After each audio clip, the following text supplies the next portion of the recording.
Okay, so with this WrestleMania, God,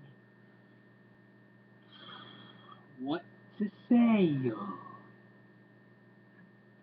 Wasn't horrible. Definitely been worse than last year's. Was it better than last year's? Of course.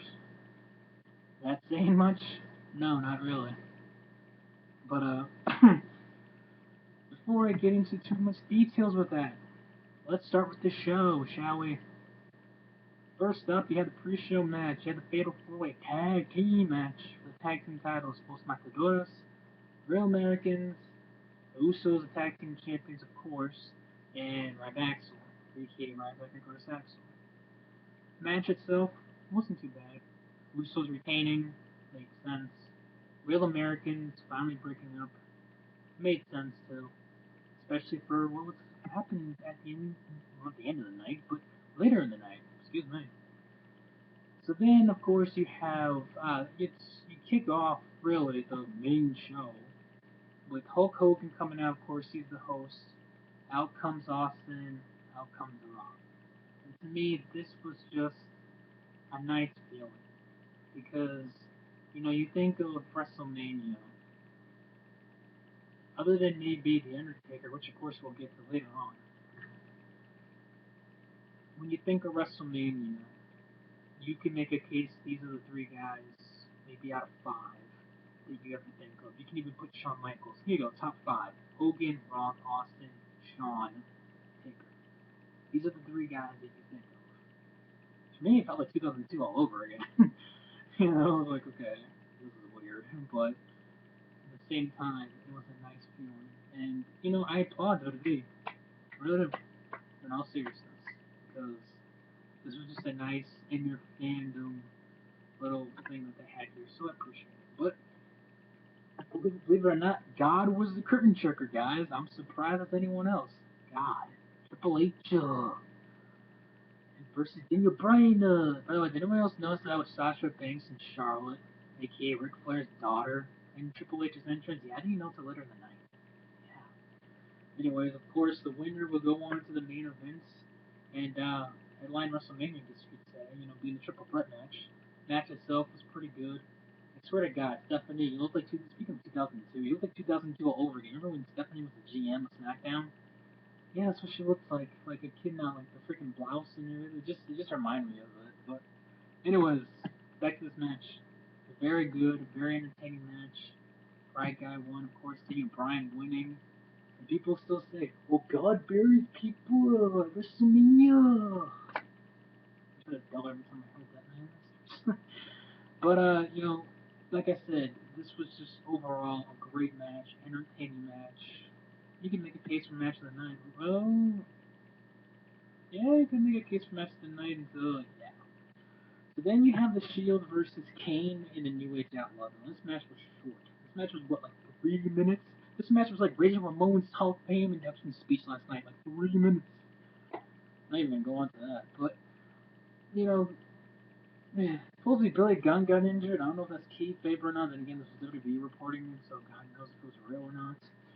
But the Shield winning obviously makes obvious sense. You have to be a complete idiot to think that if they lost, it would make any sense.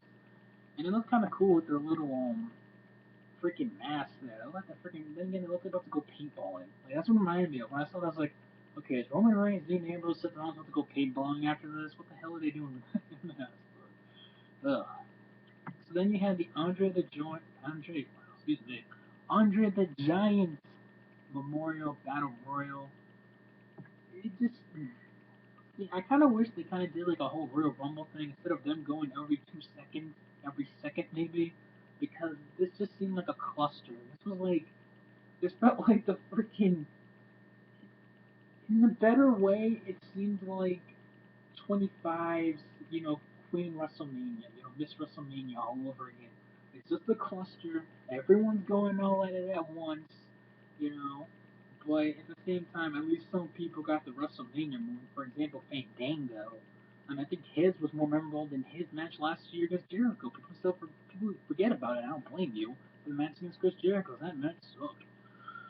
But him at the apron doing his little, the crowd was just eating that alive. But, this was just, mm, it was alright. Uh, really, I mean, I was one of those people that thought, okay, maybe Big Show would win, maybe Sheamus would win, and maybe an NXT guy would be called up and maybe win like a Bo Dallas or Anthony Russo or Big, Lars Big Show, but maybe something like that. Cesaro wins. Yes, Cesaro wins. And I'm sitting here going, well, he is built up to be oh so strong and just broke up out of real Americans. So I guess this makes sense. So, alright, pushing a young talent. I'm fine with that, WWE. Thank God. So then you have the whole John Cena, Super Cena versus the creepy beach man, as I like to call him, Bray Wyatt. And this was a good match. This was entertaining. I knew this was going to be. I know people thought, oh, this match is going to suck. This match is going to be boring. Fuck this match, man. I knew this match was going to be good. This match was entertaining. It did what it needed to do. Even though ended up winning, and now people are going to be like, of course, fuck the decision winning. And most likely, they're going to have a rematch at Extreme Rules, and Bray Wyatt's going to win, and people are going to be like, who cares? But it could have been worse for Bray Wyatt. It could have been Bray Wyatt versus John Cena for about a good old 5 minutes, and then just completely dominates and wins. That could have been worse. So, and it was kind of predictable Bray was going to lose, especially since how he's dominating Cena for a long time until like Monday on Raw. So, yeah. So you have that. So it wasn't too bad. It wasn't too shabby. So, and then of course you had the traditional every WrestleMania. You have the legends come out to their little 2 5 minutes. Hey everybody, out there. So now you have the match that pissed everyone off, including yours truly. I'd be lying if I said I wasn't pissed off. Brock Lesnar versus The Undertaker, or as I like to say, Sable versus Michelle McCool. That's not what I did that. So with this match, I knew this was a bad idea. And I'm not talking about the result. I'm getting to that. But the match itself, before the finish, was just, ugh. This was a forgetful Taker match. And this was a match that I think you look at it and yeah, you're pissed, but the more and more and more you think about it, you think, okay, Taker, I think your time has come. I think it's time you hang up the boots and you call it a career.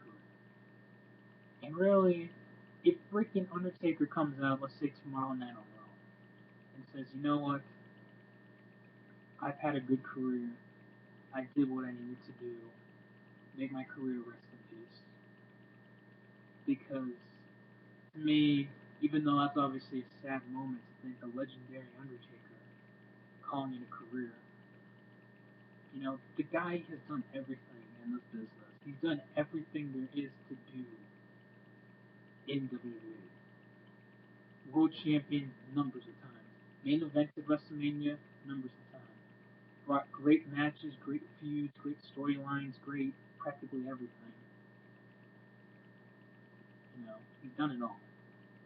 So, Undertaker, let's just say tomorrow night on Raw, calls it a career. Would deep down my inner fanhood would be upset? Probably. But then again, it's kind of like a smile of what a career. Let's end that happy moment and let's bring it to the freaking ending of this match. So freaking Brock Lesnar hits the third mother freaking F5 on The Undertaker, and I'm thinking, no, there's no freaking way. No freaking way. This is the same guy who's freaking like kicked out of like God knows how many pedigrees in the span of 2 years. Sweet Chin Music. The GT, he didn't even sell the GTS last year for God's sakes. And he just doesn't kick out after 30. And then the crowd is just dead. I mean, I know there's that one picture of that one guy, he's all like, and his glasses. I'm sure you guys seen the picture on Twitter. But it's just, it's just that. It's just freaking complete utter shock because you know it felt so obvious. First of all, it felt so obvious, obviously, that Taker was gonna win. And you think, okay, yeah, Taker's gonna win. No, no, no, no, no. And then obviously this happens, and you're like, what the hell just happened? And the thing that pisses me off, I think pisses a lot of people off, that yeah, okay, I understand. Taker can go on the sunset and finally call it a career. That's great. But of all people to end the streak, it had to be motherfucking God freaking Brock Lesnar. What the hell? You could have freaking had it with Punk last year. Hell, you could have called it done after 28. Okay, end of an era, 20 and up. Sounds good to me. Done. No. And I know what someone's gonna say. Well, Taker usually has control when he wants the streak to end. Okay, Taker, why Lesnar out of all people? Hell, believe it or not, I'd rather have super fucking goddamn John Cena freaking end the goddamn streak than Lesnar. Because at least Cena's there for about 99.9% of the year. Lesnar's there for what? Maybe 4 matches of the whole entire year? What is Lesnar going to gain from this? What? You're going to have Lesnar versus. We already had him against Cena. Who the hell are you going to have him against? Daniel Bryan? No offense to Daniel Bryan, but that match is probably going to suck. I know Daniel Bryan's good and makes people look good. But goddamn. I just don't understand it. It's just.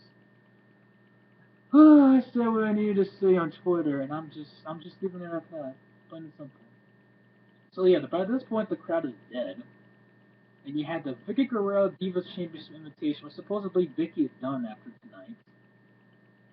Vicky actually had an interesting career, but of course you had, and this was exactly what I thought it would be, a freaking cluster of the Divas match being a cluster, because you had what, like 13 Divas in the goddamn ring going at each other at once.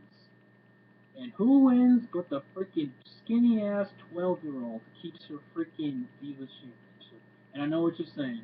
Oh, she can lose it at like Extreme Rules. Oh, she can lose it tomorrow night on Monday Night Raw. Oh, she can lose it God knows when. It's not gonna matter then. Because though it's kind of like when last year sort of when Dolph Ziggler didn't cash in his briefcase and cashed it the night after. It's gonna be like, okay, it's a nice moment. Why didn't you save this 24 hours ago? You know what I mean?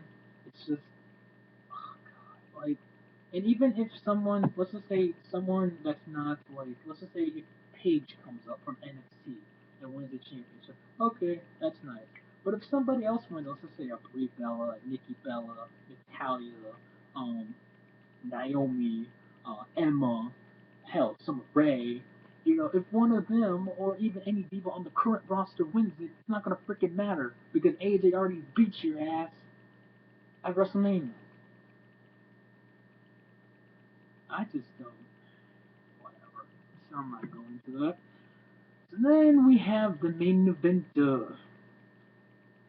We have Batista versus Daniel Bryan versus. And Rev Theory was there to perform his theme music, and I sat there going, wow, Rev Theory is still popular?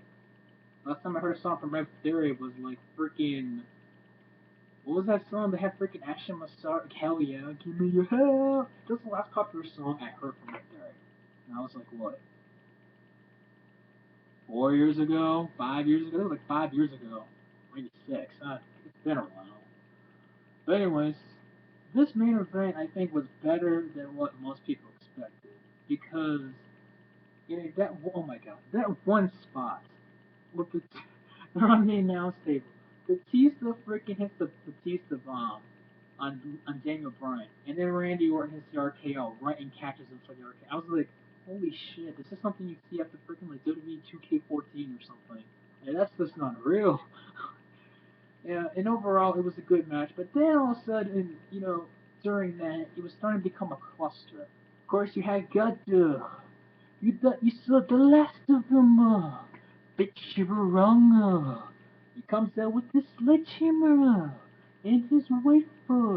the Queen of Queens, Scott Armstrong's like, I'm gonna screw this match up. And then all of a sudden I was like, okay, here comes the authority. And then it started to become a cluster, and I was like, oh god, this last thing will be a freaking cluster. People are already depressed. But really, believe it or not, the crowd was actually coming on live, so I'm thinking, thank god. This, you can thank me. So then freaking Daniel Bryan's on a stretcher, and I'm thinking, oh my god, they're gonna pull a fucking Cena here. And I know people are gonna be freaking out. Oh my god, how dare you compare Daniel Bryan to John Cena? Fuck you. Think about it. That is something WWE would book John Cena do. Cena looks like he's dead. Alright, there's no chance in hell he's coming back. And then within a minute or two later, alright guys, let's go and do this. Like, what the fuck? Oh my god, this Mania was so fucked up in so many ways. And don't get me wrong, this Mania was mediocre. Then again, it seems like WWE's doing a pattern. Sucky Mania, mediocre. Sucky Mania, mediocre. Sucky Mania, mediocre. Don't watch 31, guys, because this pattern continues. You already know what's going to happen. And the crowd was chanting CM Punk. Okay, enough with this freaking chant of CM Punk. The son of a bitch is not coming back, right? The pedophile is not coming back, alright? He wants to stay at home and fuck his 12-year-old looking freaking girlfriend. Oh, so I say fiance now. Yeah, have fun with that, Punk. But anyways, he's gonna be freaking going to jail for killing her because her rib is gonna freaking break when he goes, oh. But anyways, a little graphic, I apologize.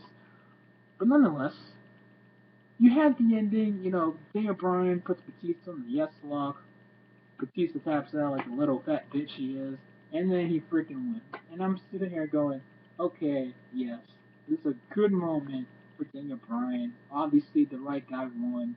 But the way he won it was just like, I heard in the background. I didn't hear that. I heard because that's exact how the freaking ending was. And I was just like, ugh. Done it obviously to Nikki's boyfriend, now you're doing it to Bree's man.